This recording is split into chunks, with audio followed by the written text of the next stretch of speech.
یہ انتقام یہ لوگ یورپ سے اور امریکہ سے عیسائیوں سے بھرپور طریقے پر لے چکے ہیں۔ شرم اور حیا نام کی کوئی شے نہیں رہی، عصمت و عفت کا کوئی حساب نہیں، کوئی ذکر ہی نہیں۔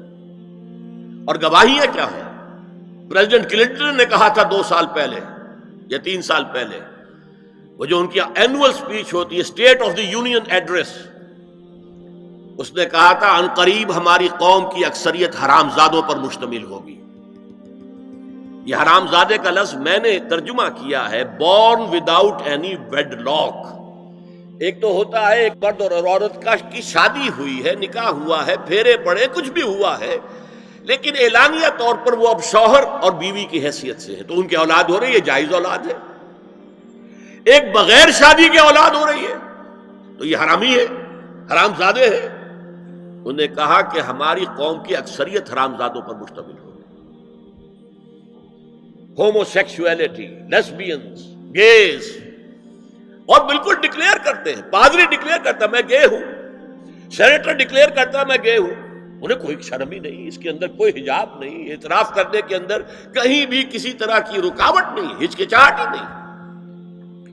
یہ جس کو کہا جائے گا پرمیسو ہیڈونزم، جنسی لذت ہر طریقے سے حاصل کی جا سکتی ہے۔ زنا بالرضا ہو تو کوئی جرم ہے ہی نہیں، ہاں زنا بالجبر ہو تو جرم ہے، بالرضا ہو تو کوئی جرم نہیں، جرم ہے ہی نہیں سرے سے۔ ساری اخلاقی اقدار کو اس طریقے سے انہوں نے ملیا میٹ کر دیا ہے۔ البتہ ابھی یہ تیسرا معاملہ کچھ عالم اسلام کی حد تک ابھی پورا ان کا پروگرام مکمل نہیں ہو سکا۔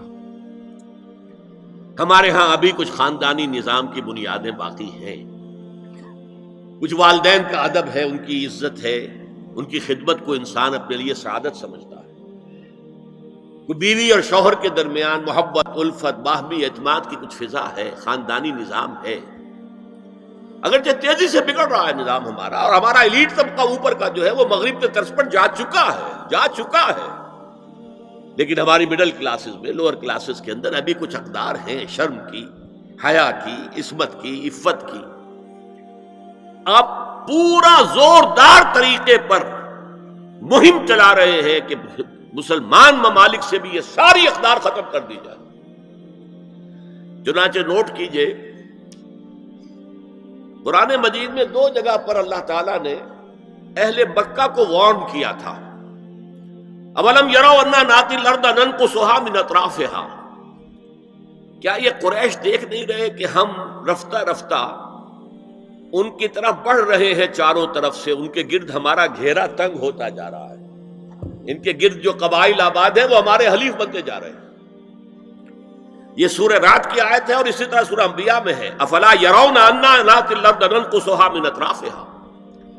تو اسلام گھیرا تنگ کر رہا تھا رفتہ رفتہ کفار مکہ کے گرد۔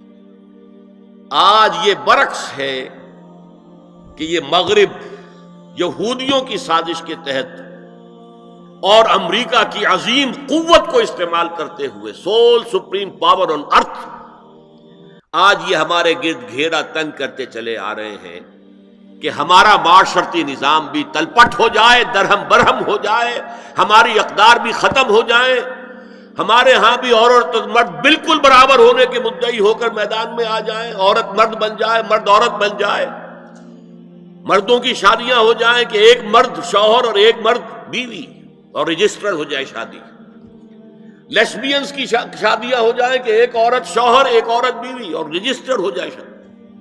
یہ سارا کام ناتی الارض ننقصها من اطرافها، اس کی مثال کیا ہے کہ پہلے اس پروگرام کے تحت 1994 میں کانفرنس ہوئی قاہرہ میں، عرب ورلڈ کا وہ مرکز ہے، اس لیے کہ عربوں میں تعلیم کے اعتبار سے، ٹیکنالوجی کے اعتبار سے سب سے آگے مصری ہے، تو یہ چونکہ ان کا ثقافتی اعتبار سے امام ہے، وہاں جا کر انہوں نے ڈیرا لگایا اور ان افکار کی اور ان نظریات کا پرچار کا معاملہ کیا۔ دوسری 1 سال کے بعد کانفرنس کر دی بیجنگ میں، تاکہ ادھر سے اور ایک اور طرف سے گھیرا ڈالا جائے اور عالم اسلام کا جو یہ حصہ ہے ایشیا کا، اس کے اوپر اثر انداز ہوا جائے. اور اس کے بعد بیجنگ +5 کانفرنس ہوئی ہے، اور یہ ہوئی ہے United Nations Assembly, United Nations Organization کی جنرل اسمبلی کے تحت، اور یہ ہوئی ہے جون سن 2000. اب اس میں جو بھی ایک پرچہ تیار کیا گیا تھا ایجنڈے کے طور پر، اس میں جو سفارشات تھی وہ میں آپ کو بتا رہا ہوں. امپیکٹ ایک رسالہ نکلتا ہے لندن سے، اس سے میں نے یہ چیزیں لی تھی، اور انگریزی ہی میں ہم نے ایک دفعہ بڑی تعداد میں اس کو شائع کر کے تقسیم بھی کیا تھا. لیکن اس وقت میں صرف آپ کو یہ بتا رہا ہوں کیا فیصلے تھے، کیا کرنا ہے. نام اس کا کیا تھا کانفرنس کا؟ Women 2000 gender equality, development and peace for the 21st century.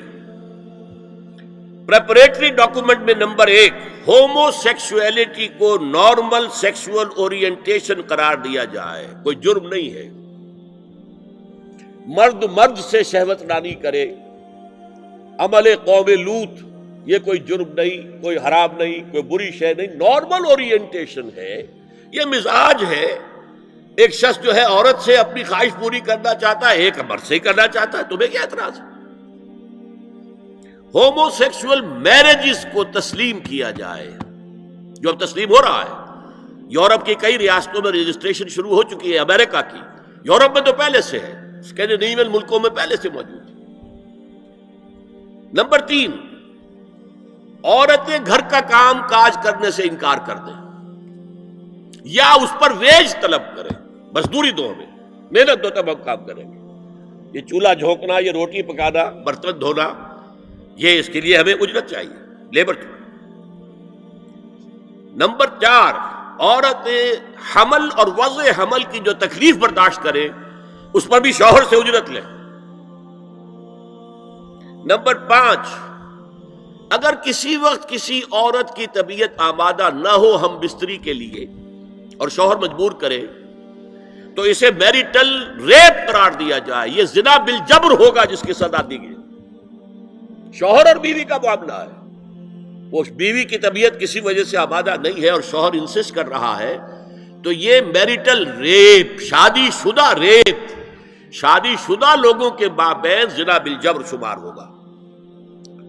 Number 6 prostitution کو ایک باعزت پیشہ مانا جائے اور ان کو پروسٹیٹیوٹس نہ کہا جائے بلکہ سیکس ورکرز، سیکسول ورکرز. جیسے مرد ہے وہ اپنی جسمانی قوت استعمال کر رہا ہے، وہ اب چلا رہا ہے، کسی چلا رہا ہے، یا وہ کہیں اینٹیں ڈھو رہا ہے، یا کوئی اور دماغی صحت استعمال کر رہا ہے، ڈاکٹر بیٹھا ہے اس نے لکھ رہا ہے، فیس لے رہا ہے. عورت بھی اپنے جسم کے ایک عضو کو استعمال کر رہی ہے تو وہ سیکسول ورکر ہے اور وہ پیشہ ہے اور وہ باعزت ہے، اس پر قتل کوئی قدغن نہ ہو. 7 وراثت اور طلاق میں بالکل برابری، کوئی فرق نہیں. اب یہ خاص چیز تو معلوم ہوتا ہے کہ اسلام ہی کو ہدف بنا کر انہوں نے ایجنڈے میں شامل کیا ہے. اس کا نام ہے سوشل انجینئرنگ، معاشرتی تعمیر نو. پرانی تعمیر، وہ جو مولانا روم نے کہا تھا کہ اگر کوئی پرانی عمارت ہے نئی بنانی ہے تو پہلے گرانی پڑے گی. اولا تعمیر را ویرا کنند، تو پہلی تعمیر گرائیں گے تو دوسری بنے گی. لہذا یہ سارا سٹرکچر جو ہے سوشل، یہ ختم کر کے یہ نئی سوشل انجینئرنگ ہے جو ہمیں کرنی ہے، اور اس کا سب سے بڑا ٹارگٹ عالم اسلام. اب اس میں دوسری بات سنیے، یہ کام تو سن 2002 سے، بلکہ اس سے پہلے 94 میں، پھر 95 میں، پھر 2000 میں، یہ 3 کانفرنسیں ہوئی. ایک اب نیا آیا ہے شوشا، اور وہ کیا ہے؟ رینڈ کارپوریشن ہے امریکہ کی ایک بہت بڑا تھنک ٹینک، سب سے بڑا، سب سے اونچا. اس کی سفارشات جو ہیں وہ محکمہ دفاع کو جاتی ہیں، خارجہ محکمے کو جاتی ہیں، اور ان تھنک ٹینکس کے مشوروں پر اور تجاویز پر لوگ عمل کرتے ہیں. حکومت جو ہے ان کو غور سے دیکھتی ہے، عمل کرتی ہے. اب انہوں نے مسلمانوں کا تجزیہ کیا ہے کہ مسلمان 4 قسم کے ہیں، سب ایک طرح کے نہیں ہیں۔ بہت غور سے سننے کی بات ہے، 80 صفحات کی رپورٹ ہے، جن حضرات کے پاس ہے انٹرنیٹ وغیرہ کا وہ نکال سکتے ہیں، پڑھیں پوری کی پوری۔ میں خلاصہ دے رہا ہوں۔ کہتے ہیں نمبر 1 ہے فنڈامنٹلسٹ، اور فنڈامنٹلسٹ وہ ہیں کہ جو اسلام کو صرف مذہب نہیں دین سمجھتے ہیں، جو یہ سمجھتے ہیں کہ اسلام صرف عقیدے، عبادات اور رسومات کا نام نہیں ہے، بلکہ اسلام ایک پولیٹیکو سوشو اکنامک سسٹم ہے، ایک نظام ہے، اجتماعی نظام ہے۔ کہا یہ ہمارے دشمن نمبر 1 ہیں، انہیں ہم نے ہر قیمت پر ختم کرنا ہے۔ They are the biggest challenge to our civilization, our culture, our system، ہماری تہذیب ان کے سب سے بڑے دشمن یہ۔ نمبر 2 ٹریڈیشنلسٹ ہے، روایت پسند۔ یہ ہمارے علماء جو قال اللہ و قال رسول میں ہے، فقہ حنفی پڑھ رہے ہیں، یا کوئی اہل حدیث ہے تو کچھ اور چیز پڑھ رہے ہیں وغیرہ وغیرہ، ان کا اصل جو مشغلہ ہے وہ دارالعلوم ہے، پڑھنا پڑھانا ہے، مساجد میں خطبہ دینا ہے، امامت کرانی ہے۔ اس سے آگے کا ان کے سامنے خود تو کوئی کانسیپٹ نہیں ہے، لہذا یہ ہمارے لیے خطرناک نہیں ہے۔ they are no challenge to us۔ لیکن اگر کبھی وہ فنڈامنٹلسٹ کے ساتھ مل گئے تو پھر بہت خطرناک ہے۔ کیوں؟ ان کے پاس عوام تک رسائی کا بہت بڑا ذریعہ ہے۔ ہر جمعے کو ایک اجتماع ہو رہا ہے، جلسہ ہو رہا ہے، چھوٹی سی جلسی کرنی ہو تو ہزاروں روپیہ خرچ کرنا پڑتا ہے، اشتہار ہے، پوسٹر ہے، فلاں ہے، چاہے وہ چھوٹی سی جلسی ہو۔ اور یہاں لوگ چلے آ رہے ہیں نہا دھو کر، کپڑے بدل کر، اچھے عطر بھی لگا کر آ رہے ہیں، کچے دھاگے سے بندھے ہوئے، تو ان کے پاس تو بڑا ذریعہ ہے۔ یہ اگر فنڈامنٹل کے ساتھ مل گئے تو بہت خطرناک ہے۔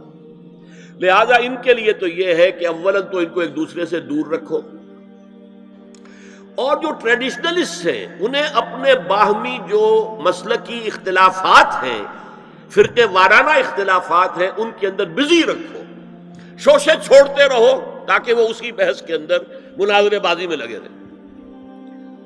تیسرے انہوں نے کہا ماڈرنسٹ ہے۔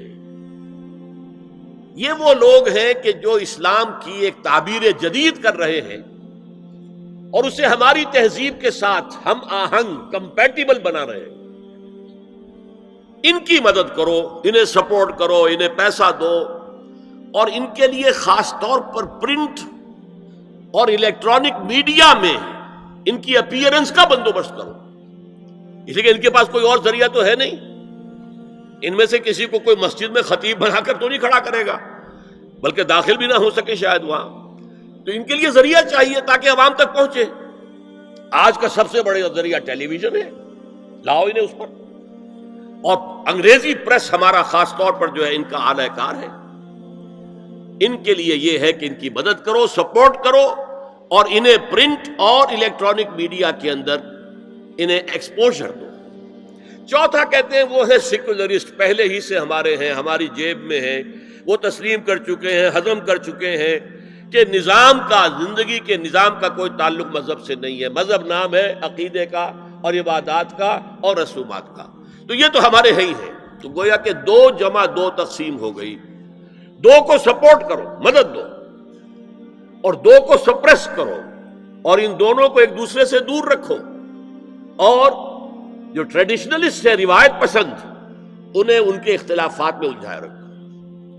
یہ ہے پالیسی جس کے تحت آج ایسی باتیں آپ کو اپنے الیکٹرانک میڈیا سے، ٹیلی ویژن سے سننے میں آ رہی ہیں، اور بڑے بڑے دانشور ہیں جو کہہ رہے ہیں شراب اسلام میں حرام نہیں ہے،